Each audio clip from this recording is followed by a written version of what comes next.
بسم الله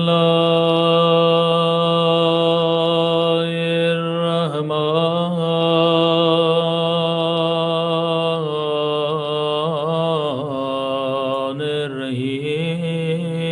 الرحيم الحمد لله رب العالمين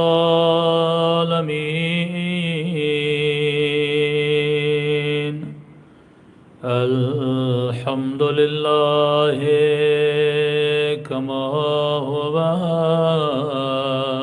أهله الصلاة والسلام على سيد المرسلين وخاتم النبيين أبي القاسم محمد صلى الله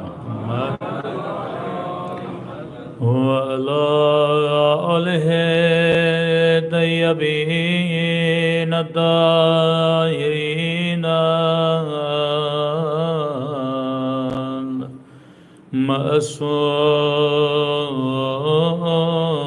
معصومين سب مل کے اپنے مولا کے ظہور کی دعا اللہم کل ولیک حجت ابن الحسن صلواتک علیہ وعلی آبائه فی هذه الساعة وفي كل وليا وحافظا وقائدا وناصرا ودليلا وعنا حتى تسكنه أرضك طوعا وتمتعه فيها طويلا برحمتك يا أرحم الراحمين صلوات پڑھے محمد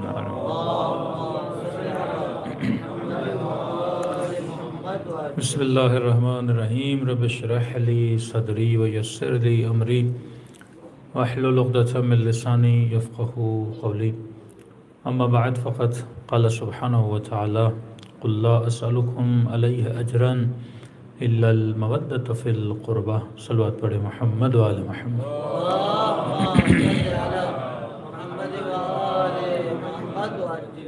دعا ہے پروردگار عالم ہم سب کی عبادتوں کو اپنی بارگاہ عالی میں قبول فرمائے اور جس مقصد زندگی کو لے کر فرش عزا کو بچھایا جاتا ہے خدا ان مقاصد میں بھی ہم سب کو کامیابیاں کامرانیاں نصیب فرما دے۔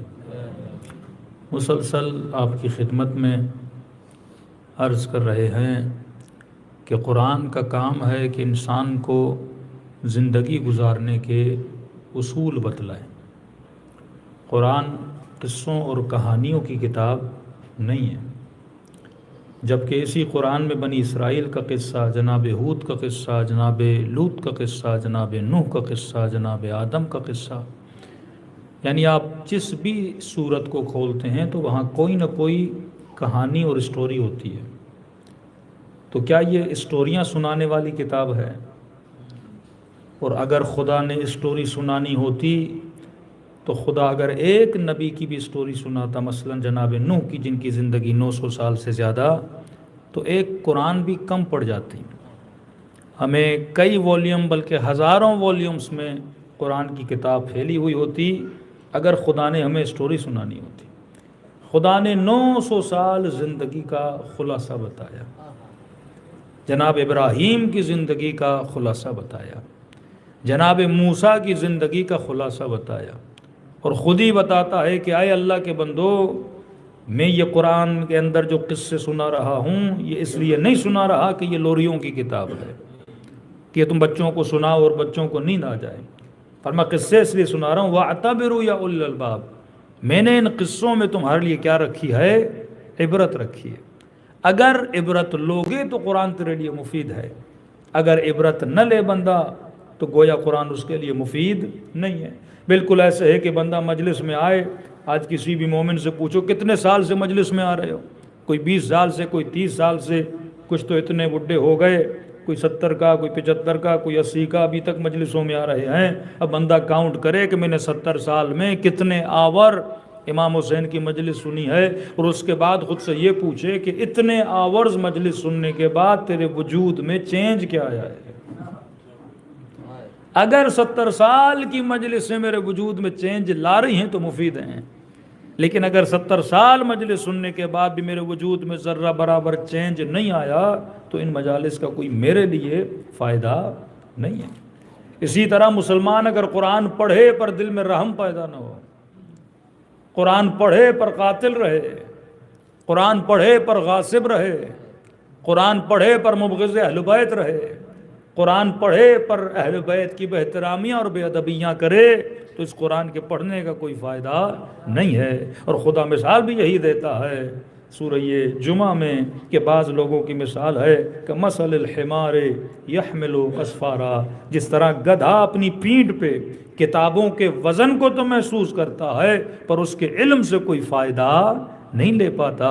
میں قرآن کے وزن کو شاید محسوس کر لوں گا کہ میرے گھر میں 10 قرآنیں ہیں، میرے گھر میں لائبریری ہے، میرے گھر میں یہ کتابیں پڑھی ہوئی ہیں، لیکن بندے خدا ان پڑھی ہوئی کتابوں سے اگر کوئی فائدہ نہیں لے رہے تو ہماری مثال بھی اس گدھے کی طرح ہے جس نے کتاب اپنی پیٹھ پہ پڑھی ہے پر اس نے پڑھی نہیں ہے. تو کتاب کا پڑھے رہنا اور ہے اور کتاب کا پڑھنا اور ہے. صلوات پڑھے محمد و آل محمد.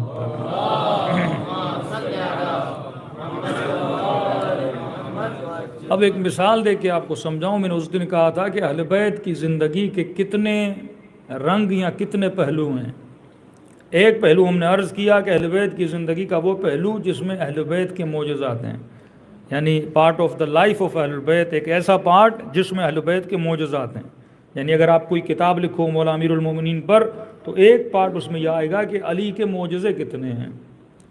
پھر آپ بولو گے امام علی کی علمی صلاحیتیں، فرامین، حکمتیں وہ کون سی ہیں. تو زندگی میں جو مولا نے کہا، جو مولا نے کیا اور جس طرح سے مولا نے زندگی گزاری، تو ہم نے کہا کہ 3 حصوں میں سے پریکٹیکلی کون سا حصہ میری زندگی میں جس کو میں اپلائی کر سکتا ہوں. امیر المومنین جو کی سوکھی ہوئی روٹی کھاتے تھے، ابلے ہوئے کدو کھاتے تھے. ہم میں سے کتنے لوگ ہیں، ہمارے کتنے بچے ہیں جو کی سوکھی روٹیاں کھائیں، ابلے ہوئے کدو کھائیں. نہ امیر المومنین نے کہا کہ یہ سوکھی روٹی کھاؤ، نہ امیر المومنین نے کہا کہ ابلے ہوئے کدو کھاؤ. وہ مولا علی کی اپنی چوائس ہے، امیر المومنین کھا رہے ہیں. اب پریکٹیکلی ہم سارے معاشرے کو اس چیز پہ نہیں لگا سکتے، کیونکہ جتنے حلال کھانے ہیں انسان کھا سکتا ہے، بھیڑی بھی انسان کھا سکتا ہے جو چیز اللہ نے حلال قرار دی ہے. مثلا امیر المومنین جو جوتیاں پہنتے تھے ہم نہیں وہ پہن سکتے. امیر المومنین کا جیسا گھر تھا آج ہم میں سے کسی کا بھی گھر ویسا نہیں ہے. ہم میں سے کسی کا لباس بھی امیر المومنین جیسا نہیں ہے. وہ اپنے زمانے کے حساب سے، ہم اپنے زمانے کے حساب سے. دوسرا ہم نے عرض کیا کہ ان کے معجزے بھی میں کر نہیں سکتا. تیسرا میں نے کہا کہ اہل بیت علیہ الصلوۃ والسلام کے بتائے ہوئے اصول، اگر اصولوں پہ عمل کروں گا تو میرے اندر رنگ جناب سلمان پیدا ہو جائے گا. اگر اصولوں پہ عمل کروں گا تو فرمایا السلمان منا اہل البیت، تو ہم بھی منا اہل البیت میں سے بن سکتے ہیں. یہاں جنگ اصول ہے. اب جو مجمع خطیب کو سننے آتا ہے وہ بھی 2 سے 3 طرح کا مجمع ہوتا ہے. مثلا ایک وہ شیعہ، اب یہ 3 طرح کے شیعہ بتا رہا ہوں. پہلے وہ شیعہ جو امیر المومنین کو مانتے ہیں پر سیکولر ہیں. یہ شیعہ کب ظاہر ہوتے ہیں؟ 10 دن والے شیعہ، 20 دن والے شیعہ محرم میں آپ کو نظر آئیں گے، عید کی نماز پہ آپ کو نظر آئیں گے، اس کے علاوہ کہیں پر بھی نظر نہیں آئیں گے، کیونکہ کسی کا باپ شیعہ تھا، کسی کا باپ سنی تھا، اب نسبت تو میں نے دینی ہے، تو کہیں نہ کہیں پہ میں ظاہر ہوتا ہوں۔ تو ان کو دین کی کب ضرورت پڑتی ہے؟ جب ان کو نکاح کرنا ہوتا ہے تو مولوی کو بلاتے ہیں، اور جب یہ مرتے ہیں پھر اپنے جنازے میں مولوی کو بلاتے ہیں۔ یعنی مولوی کا بھی ان کی زندگی میں صرف 2 دن کام ہوتا ہے، نکاح کے دن اور جب مرتے ہیں اس دن۔ سیکولر قسم کے شیعہ، لبرل قسم کے شیعہ، یہ صرف آپ کو ان دنوں میں نظر آئیں گے، محرم کے دنوں میں نظر آئیں گے۔ 10 دن ظاہر ہے اب کمیونٹی ساری شیعوں کی ہے، اس سے 4 دوست بھی تو پوچھیں گے نا محرم آ گیا، مجلس میں گئے کہ نہیں گئے، اس نے بھی تو منہ دکھانا ہے، تو کم از کم اس رسپیکٹ اور سوشل قوانین کا احترام کرنے کی وجہ سے یہ مجلسوں میں آ جاتا ہے۔ دوسرا کون سا شیعہ جو آتا ہے، نماز پہ بھی آتا ہے، لیکن جس کو ہم بولتے ہیں عادی شیعہ، عادتاً مجلس میں آتا ہے، عادتاً ماتم کرتا ہے، اسے بہت اچھا لگتا ہے۔ اب یہ نہیں کہ جو سیکولر شیعہ ہے وہ علی سے محبت نہیں کرتا، یہ نہیں کہ جو عادی شیعہ ہے وہ امیر المومنین سے محبت نہیں کرتا۔ تیسرا وہ شیعہ جس کو آپ بولو گے پریکٹسنگ شیعہ، پریکٹیکل شیعہ ہے، جو مولا کا فرمان سنتا بھی ہے اور اسے اپلائی کرنے کی کوشش بھی کرتا ہے۔ اب سنو، خطیب مجلس پڑھ رہا ہے، تینوں قسم کے شیعہ بیٹھے ہیں۔ اب سیکولر والے کون سے؟ مثلاً کئی ایسے ایکٹر ہیں جو خاندانی شیعہ ہیں، کئی ایسے سنگر ہیں جو شیعہ ہیں، کئی ایسی ایکٹریسز ہیں جو شیعہ ہیں، مطلب ان کا کرسچنز کے ساتھ، سب کے ساتھ، ہندوؤں کے ساتھ اٹھنا بیٹھنا ہے، لیکن ہاں جب محرم آتا ہے کالا لباس بھی پہنیں گے، ماتم بھی کریں گے، مرثیہ بھی پڑھیں گے، نوحے بھی پڑھیں گے، مولا علی کی فضیلت سنیں گے، واہ واہ بھی بولیں گے۔ اب 3 قسم کے شیعہ مجلس میں آ گئے۔ اب جو مجلس پڑھی جاتی ہے وہ بھی 2 قسم کی مجلس ہوتی ہے۔ خطیب ایک وہ مجلس پڑھتا ہے جس میں صرف امیر المؤمنین کی زندگی کا وہ پارٹ بتاتا ہے جس میں امیر المؤمنین کے معجزے ہیں، وہ پارٹ بتاتا ہے جس میں امیر المؤمنین نے جنگیں کی ہیں۔ اب مولا علی کے معجزوں کا اور مولا علی کی جنگوں کا اس لبرل یا سیکولر شیعہ کی زندگی سے کوئی لینا دینا نہیں ہے، لیکن علی اس کا مولا تو ہے، اس نے امیر المومنین کو اپنا امام تو مانا ہے۔ وہ جیسے سنتا ہے میرا مولا بہادر تھا تو بندہ خوش ہونے لگتا ہے، کیونکہ مولا کس کا ہے؟ اس کا ہے۔ اگر آپ کے والد کی تعریف ہو تو آپ خوش ہوگے کہ نہیں ہوگے؟ خوش ہوگے۔ اب کیونکہ کہتا ہے میں شیعہ ہوں، علی میرا امام ہے، حسین میرا امام ہے، امام باقر میرا امام ہے، تو جب اپنے اماموں کی تعریف سنتا ہے خوش ہوتا ہے۔ کوئی آغا خانی آغا خان کی تعریف سنے گا خوش ہوگا، کوئی بوہرا اپنے بوہرے کی تعریف سنے گا خوش ہوگا۔ اس کا تعلق میری ذات سے، میری سیلف سے ہے۔ یہاں پر بھی محبت ذات ہے کہ میں جب امیر المؤمنین کی تعریف سن کے خوش ہوتا ہوں، خوش اس لیے ہوتا ہوں کیونکہ علی کی نسبت میری ذات سے ہے۔ علی کس کا مولا ہے؟ میرا مولا ہے۔ جب میں نے بول دیا میرا مولا ہے تو گویا جب مولا کی تعریف ہو رہی ہے تو میرے میں کی تعریف ہو رہی ہے، اور میں اس میں پہ کیا ہوتا ہوں؟ خوش ہوتا ہوں۔ تو پوری مجلس اگر اس پارٹ پہ پڑھی جائے، یعنی معجزات امیر المؤمنین، جنگ ہائے امیر المؤمنین، سفر ہائے امیر المؤمنین، اس پہ وہ شیعہ کیا ہوگا؟ خوش ہوگا۔ لیکن اگر خطیب اہل بیت کی زندگی کے اس پارٹ پہ آ گیا جس کا ڈائریکٹ میری زندگی سے لینا دینا ہے، مثلا یہ کہوں کہ علی نے کہا کہ نماز واجب ہے، علی نے کہا کہ شراب جو پیتا ہے وہ علی والا نہیں ہوتا ہے، جو جھوٹ بولتا ہے اس کا لینا دینا ہم سے نہیں ہے، جو نامحرموں کی طرف نگاہیں ڈالے، جو شہوت پرست ہو، وہ امیر المؤمنین والا نہیں ہے۔ اب جب فرمان پڑھوں گا تو فرمان اس کی ذات پر ڈائریکٹ اٹیک کرتا ہے۔ اب کہتا مولوی صاحب یہ نہ بتا کہ علی نے کیا کہا، یہ بتا کہ علی کیا تھے، کیونکہ کہنے والی بات اس کو ڈائریکٹ اٹیک کرتی ہے، اور کیونکہ انسان کو اپنی ذات سے محبت ہے، اور جب اس کو کوئی اس کی برائی بتاتا ہے تو وہ اسے اچھی نہیں لگتی۔ تو ایسے لوگ کبھی ایسی مجلس میں نہیں آتے جس مجلس میں اہل بیت کے اصول بتائے جائیں، جس کا پریکٹیکلی مطلب مجھے یہ بتاؤ امیر المومنین کے معجزے کیا تھے، لیکن یہ نہ بتا کہ علی نے بولا کیسے بزنس کرنا ہے، مجھے یہ بتا جناب سیدہ کی شان کیا تھی، لیکن یہ نہ بتا کہ سیدہ کس لباس کو پہننا پسند کرتی تھی، مجھے یہ بتا کہ امام حسین کی شان کیا تھی، لیکن یہ نہ بتا کہ ادب امام حسین کیا ہے، یہ نہ بتا کہ فرمان امام حسین کیا ہے، اس کو یہ سننا پسند نہیں کرتے، کیونکہ اس کا کس پہ اٹیک ہوتا ہے؟ ذات پہ اٹیک ہوتا ہے۔ پاکستان میں ایک بہت بڑے عالم دین گزر گئے، اللہ غریق رحمت کرے، پنجاب کے لوگ جانتے ہوں گے، یار محمد شاہ صاحب، بہت بڑے بزرگ عالم دین گزرے ہیں، مدرسے بھی ان کے تھے۔ تو وہ سخت اہل بیت علیہ الصلوۃ والسلام کے فرامین کو بیان کرتے تھے، کبھی مجمع سے نہیں ڈرے، لوگوں سے نہیں ڈرے۔ اب یہ بالکل ایسے اگر کوئی سیاستدان ہماری مجلس میں آئے اور ہم پڑھیں کہ علی کی سیاست کرو، امیر شام کی سیاست نہ کرو، تو پسند کرے گا کوئی؟ اگر کوئی راشی رشوت لینے والا افسر مجلس میں آ جائے اور مولوی پوری مجلس رشوت پہ پڑے تو بولے گا بندے خدا میرے اوپر مجلس نہ پڑھ، بتا مولا نے جنگ کیسے لڑی تھی، بتا امیر المومنین کی حکمتیں کیا تھیں۔ کیونکہ فرامین اہل بیت کا اٹیک ڈائریکٹ میری ذات پر ہے نا، کیونکہ میں پسند نہیں کرتا کہ میری روک ٹوک ہو۔ ایک بے حیا، ایک بد حجاب عورت اگر مجلس میں آ جائے، کوئی ایکٹر، کوئی سنگر، اور مولوی پوری مجلس غنا پہ پڑھ دے، اب سارا مجمع اسے دیکھے گا۔ پاکستان میں کئی بار ہوتا ہے کہ میں بہت کم داڑھی پہ مجلس پڑھتا ہوں، کیونکہ یہاں داڑھی پہ مجلس پڑھی، سارے لوگ اس کو دیکھتے ہیں جس کی داڑھی نہیں، تو گویا کیا ہو جاتا ہے، ڈائریکٹ اٹیک آنا شروع ہو جاتا ہے۔ تو میں کہتا ہوں ان لوگوں کو جو دیکھ رہے ہو کہ اسلام میں پھر ایک چیز تو واجب نہیں ہے، 10 عیب پھر تیرے اندر بھی موجود ہیں۔ یار محمد شاہ صاحب ایک جگہ مجلس پڑھنے گئے، وہ خوش آمدی مجلسیں کہ جس میں آپ بانی کی تعریفیں کرو، لوگوں کی تعریفیں کرو، اور مجمع سارا علی والا، اور سب کو یہ بولو کہ جو علی والا ہے سیدھا جنت میں چلا جائے گا۔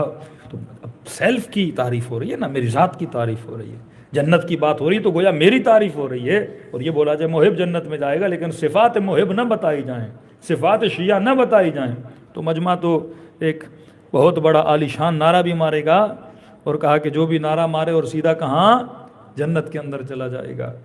تو انہوں نے مجلس پڑھی، اب بانی مجلس کو پتہ نہیں تھا کہ مولانا کا مزاج کیا ہے۔ اب گاؤں میں پاکستان پنجاب میں یہ ہوتا ہے کہ مجلس، یہاں تو لوگ 40 منٹ کے بعد بے ہوش ہونا شروع ہو جاتے ہیں،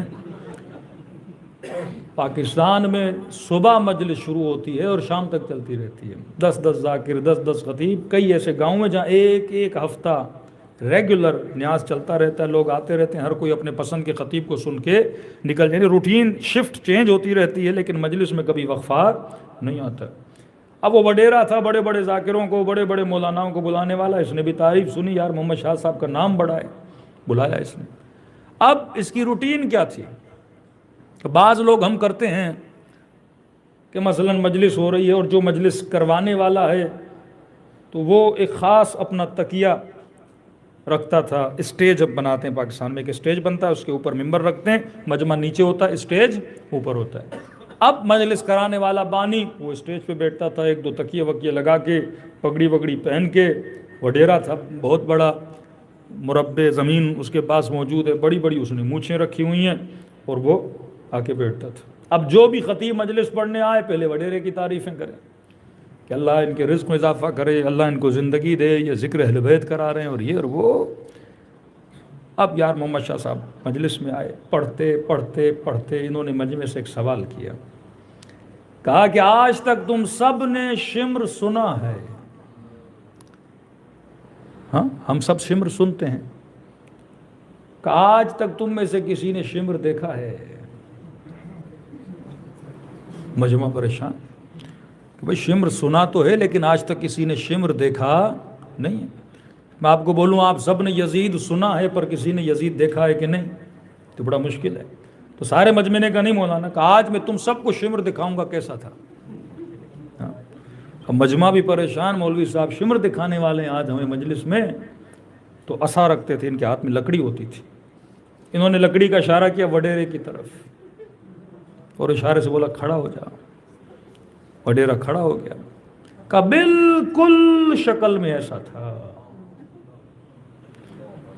اب اگر کوئی بانی مجلس، شہر کا وڈیرا، اتنا بڑا آدمی کوئی یہ جملہ بول دے، کیا عالم ہو اس میں، کہ بالکل شمر کی ایسی مونچھیں تھی، اسی طرح تکبر اور غرور کے ساتھ بیٹھا کرتا تھا۔ اب اللہ نے ان کی زبان میں وہ اثر رکھا کہ ان کے جملے ان کے وجود پہ اثر کر گئے۔ کہا نا مومن کی ایک نشانی یہ بھی ہے جب وہ اپنا عیب سنتا ہے تو لڑتا نہیں، اگلے بندے کا شکریہ ادا کرتا ہے کہ تیرا شکریہ تو نے بتایا۔ واقعاً ہم کتنے الوجیکل ہو جاتے ہیں، اگر میرے چہرے پہ کالک لگی ہو جسم پر اور کوئی یہ بولے کہ مولانا صاحب آپ کے چہرے پہ مثلاً کالک ہے، اس کو صاف کر دیں، آپ ممبر پہ جانے والے ہیں، میں کہوں گا آپ کا شکریہ، آپ نے بتا دیا کہ مجمع دیکھے گا چہرے پہ کوئی کالک نہ ہو، کوئی گندگی نہ ہو، آپ کا شکریہ کہ آپ نے مجھے بتا دیا۔ لیکن اگر کوئی مجھے یہ بولے کہ آپ کو غصہ بہت آتا ہے، آپ جیلس بہت ہوتے ہو، آپ لالچی بہت ہو، آپ کنجوس بہت ہو، آپ کا اخلاق اچھا نہیں، اوپر اس کے بجائے کہ میں اسے تھینک یو بولوں، میں بولتا ہوں تو بھی کنجوس ہے، تیرے اندر کیا عیب نہیں ہے، تیرے اندر کیا برائیاں نہیں ہیں۔ فرمایا المؤمن مرآۃ المؤمن، مومن مومن کا آئینہ ہے۔ کون سا دنیا کا کوئی ایسا بے وقوف آپ نے دیکھا ہے جو اپنا چہرہ آئینے میں دیکھے اور آئینے کو توڑنا شروع کر دے کہ تو میرا عیب کیوں بتا رہا ہے؟ ہم آئینے کو اور صاف کرتے ہیں، مجھے اور بتا تاکہ میں دنیا والوں کو کیا لگوں؟ خوبصورت لگوں۔ فرمایا ایسے دوست پیدا کر جو تجھے تیرے عیبوں کو بتائیں، جو تجھے تیری برائیوں کو بتائیں۔ اور بہترین آئینہ انسان کی بیوی، بیوی کے لیے شوہر، باپ کے لیے بچہ، بچے کے لیے والد، بھائی کے لیے بھائی، مومن کے لیے مومن ہے۔ لیکن یہ سوچ ہی نہیں ہے کہ میں نے کلام معصوم سے اپنی کیا کرنی ہے؟ اصلاح کرنی ہے۔ کہتے ہیں ان کو بولا کہ اگر شمر دیکھنا ہے تو ایسا ہے۔ اگلے دن یہ وڈیرا مجلس میں آیا، لیکن اب لباس سادہ پہن کے آیا، سیاہ لباس اس نے زیب تن کیا۔ حسین کی مجلس میں آیا تو پگڑی اتار کے آیا، مونچھیں اپنی کاٹ کے آیا، اور ممبر پہ آ کے مائک پہ آ کے رو کر کہنے لگا واللہ مجھے نہیں پتا تھا شمر کیسا ہوتا ہے، کیونکہ آج تک مجمع نے صرف میری تعریفیں کی، آج تک کسی نے نہیں بتایا کہ آپ کا حلیہ ایسا نہیں ہونا چاہیے۔ کہ میں مولانا کا شکریہ ادا کرتا ہوں، انہوں نے میری اصلاح کی، اور آج کے بعد میری شکل حسین کے دشمن جیسی نہیں، حسین کے ساتھیوں جیسی ہے۔ یہ وہ پہلو ہے اہل بیت کی زندگی کا جس کا پریکٹیکلی میری زندگی سے لینا دینا ہے۔ بندہ بولے امیر المؤمنین جنگ احد میں اتنے لڑے تو یہ صفت شجاعت ہے۔ سوال یہ ہے کہ میرے اندر شجاعت ہے کہ نہیں ہے؟ ایک جگہ مجلس پڑھنے گئے تو مزاحن وہ شخص کہہ رہا تھا کہ مولانا ہمارے پاس پیسہ بہت ہے، امام زمانہ آئیں گے کہیں گے مولا پیسہ چاہیے دیں گے، جنگ کے لیے ہمیں نہ بولنا۔ یہ خوف جو انسان کے وجود میں نا، وہ شجاعت جو انسان کے دل میں ہونی چاہیے، کیا وہ شجاعت ہے کہ نہیں ہے؟ صفت کو جب فالو کرو گے، صفات جب تمہارے وجود میں آئیں گی تو اللہ کی آواز آتی ہے صبغۃ اللہ ومن احسن من اللہ صبغۃ، کون ہے جو خود کو رنگ خدا میں رنگ دے۔